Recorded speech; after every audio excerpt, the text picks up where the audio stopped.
ಒಂದು ಪ್ರಾಪರ್ಟಿ ಬಗ್ಗೆನೇ ಒಂದು ವಿಷಯನ ಹೇಳೋಣ ಅಂತ ಅಂದ್ಕೊಂಡಿದ್ದೀನಿ. ಪ್ಲೀಸ್ ನನ್ನ ಚಾನಲ್ನ ಲೈಕ್, ಶೇರ್, ಸಬ್ಸ್ಕ್ರೈಬ್ ಮಾಡಿ.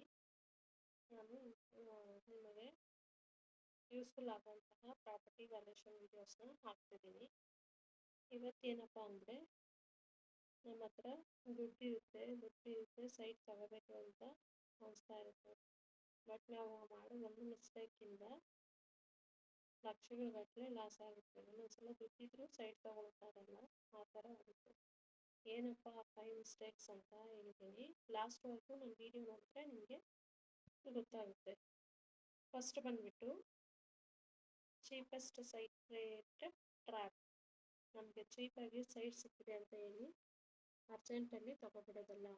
ಚೀಪಾಗಿ ಕೊಡ್ತಿದ್ದಾರೆ ಅಂದರೆ ನಾವು ಅದನ್ನು ಚೆಕ್ ಮಾಡಬೇಕು. ಎಲ್ಲ ಅಲ್ಲಿ ಏನಾದರೂ ಡಾಕ್ಯುಮೆಂಟ್ಸ್ ಸರಿ ಇರಲ್ಲ, ಲೇಔಟ್ ಅಪ್ರೂವಲ್ ಇರಲ್ಲ, ಮತ್ತು ಫ್ಯೂಚರಲ್ಲಿ ಸೈಟು ಸೇಲಿಗೆ ಹೋಗಲ್ಲ.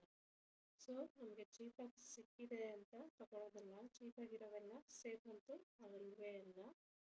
ಎಲ್ಲ ಕ್ಲೀನಾಗಿ ಚೆಕ್ ಮಾಡಿ ತಗೋಬೇಕು. ಇದು ಫಸ್ಟ್ ಬಿಗ್ಗೆಸ್ಟ್ ಮಿಸ್ಟೇಕ್. ಅರ್ಜೆಂಟಾಗಿ ಚೀಪಾಗಿ ಸಿಕ್ಕಿದೆ ಅಂತ ತಗೊಳ್ಬಿಡೋದಲ್ಲ. ನೆಕ್ಸ್ಟ್ ಮಿಸ್ಟೇಕ್ ಬಂದುಬಿಟ್ಟು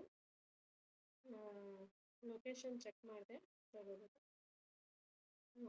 ಲೊಕೇಶನ್ನಲ್ಲಿ ಪ್ರಾಪರಾಗಿ ಡೆವಲಪ್ಮೆಂಟ್ ಆಗ್ತಿದೆಯಾ, ಮತ್ತು ಫ್ಯೂಚರಲ್ಲಿ ಡೆವಲಪ್ಮೆಂಟಲ್ಲಿ ಆಗ್ತಿದೆಯಾ, ವಾಟರ್ ಅವೈಲಬಿಲಿಟಿ ಆಫ್ ವಾಟರ್ ಇದೆಯಾ, ಅವೈಲಬಿಲಿಟಿ ಆಫ್ ಎಲೆಕ್ಟ್ರಿಸಿಟಿ, ಡ್ರೈನೇಜು, ಮತ್ತು ರೋಡ್ ಅಕ್ಸಸ್, ರೋಡ್ ಫಾರ್ಮೇಷನ್ ಎಲ್ಲ ಸರಿ ಇದೆಯಾ ಅಂತ ಎಲ್ಲ ನಾವು ಚೆಕ್ ಮಾಡಿಬಿಟ್ಟು ಲೊಕೇಶನ್ ಎಲ್ಲ ಚೆಕ್ ಮಾಡಿಬಿಟ್ಟು ನಾವು ತಗೋಬೇಕು.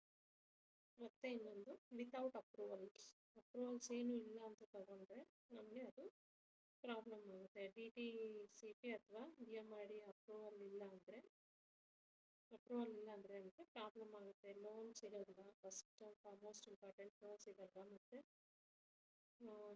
ರೀಸೇಲ್ ಆಗಲ್ಲ. ನಾವು ಏನು ಚೆಕ್ ಮಾಡಿದ್ರೆ ತಗೊಬಿಟ್ಟಿರ್ತೀವಿ, ಮತ್ತು ನಮಗೆ ರೀಸೇಲ್ ಆಗಿಲ್ಲ ಅಂದರೆ ರೀಸೇಲ್ ಮಾಡೋಣ ಮುಂದಕ್ಕೆ ಎಷ್ಟು ಕಾಸ್ಟ್ ಬರುತ್ತೆ ಅಂತ ತೊಗೊತೀವಿ. ಬಟ್ ಇದು ಚೆಕ್ ಮಾಡಿಲ್ಲ ಅಂತ ಚೆಕ್ ಮಾಡದೆ ತೊಗೊಂಡ್ರೆ ನಮಗೆ ಲಾಸ್ ಆಗುತ್ತೆ. So always verify first verify ಮಾಡಿಬಿಟ್ಟು ಮತ್ತೆ ತಗೋಬೇಕು. ಇದು ಥರ್ಡ್ ಮಿಸ್ಟೇಕ್. ನೆಕ್ಸ್ಟ್ ಬಂದುಬಿಟ್ಟು trust on agents or brokers ಅಥವಾ ಏಜೆಂಟ್ ಮೇಲೆ ನಾವು ಟ್ರಸ್ಟ್ ಇಟ್ಕೊಂಡು ಬ್ಲೈಂಡಾಗಿ ತಗೊಳೋದಲ್ಲ. ಅವ್ರು ಹೇಳಿದ್ದೆಲ್ಲ ನಂಬಿಡೋದಲ್ಲ. ನಾವು ರಿಯಲ್ ಎಸ್ಟೇಟ್ ಆಫೀಸು ಅಥವಾ ಸುತ್ತಮುತ್ತ ಲೋಕಲ್ ಎನ್ಕ್ವೈರಿ ಮಾಡಿ ಎಲ್ಲ ನೀಟಾಗಿ ಚೆಕ್ ಮಾಡಿಬಿಟ್ಟು ತಗೋಬೇಕು. ಬ್ರೋಕರ್ಸು ಅವರ ಒಂದು ಕಮಿಷನ್ಗು ಆ ಕಡೆನೂ ಕಮಿಷನ್ ತೊಗೊತಾರೆ, ಈ ಕಡೆನೂ ಕಮಿಷನ್ ತೊಗೊತಾರೆ. ಅದಕ್ಕೋಸ್ಕರ ಅವರು ಏನೋ ಒಂದು ರೇಟ್ ಹೇಳ್ತಾರೆ, ಅವ್ರು ಹೇಳೋದೆಲ್ಲ ನಂಬಾರ್ದು. ನಾವು ಒಂದ್ಸಲ ವೆರಿಫೈ ಮಾಡಬೇಕು.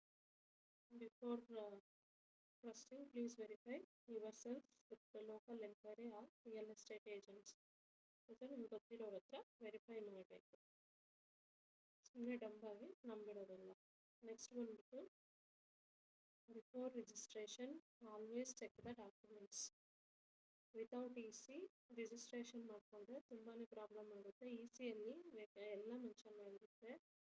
So EC, sale deed, ownership ಇವು ಚೆಕ್ ಮಾಡಿಬಿಟ್ಟು ನೀವು ತಗೋಬೇಕು. ನಾನು ಹೇಳಿದಂಥ 5 ಪಾಯಿಂಟ್ಸು ನೀವು ಸೈಟ್ ಬೈ ಮಾಡೋಕ್ಕಿಂತ ಮುಂಚೆ ಮಿಸ್ಟೇಕ್ಸ್ ಮಾಡ್ತೀರ ಎಲ್ಲ ಚೆಕ್ ಮಾಡಿ ತೊಗೊಂಡ್ರೆ ನಿಮಗೆ ಫ್ಯೂಚರಲ್ಲಿ ಒಂದು ಒಳ್ಳೆ ರೀಸೇಲ್ಗೂ ಏನಕ್ಕಾದರೂ ಆಗುತ್ತೆ.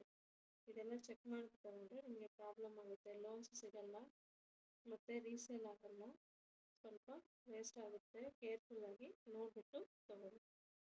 ಈ ಥರ ನಾನು ನಿಮಗೆ ಯೂಸ್ಫುಲ್ ಆಗೋಂಥ ವೀಡಿಯೋಸ್ನ ಹಾಕ್ತಿರ್ತೀನಿ. ಪ್ಲೀಸ್ ನನ್ನ ಚಾನಲ್ನ ಸಬ್ಸ್ಕ್ರೈಬ್ ಮಾಡಿ. Thank you.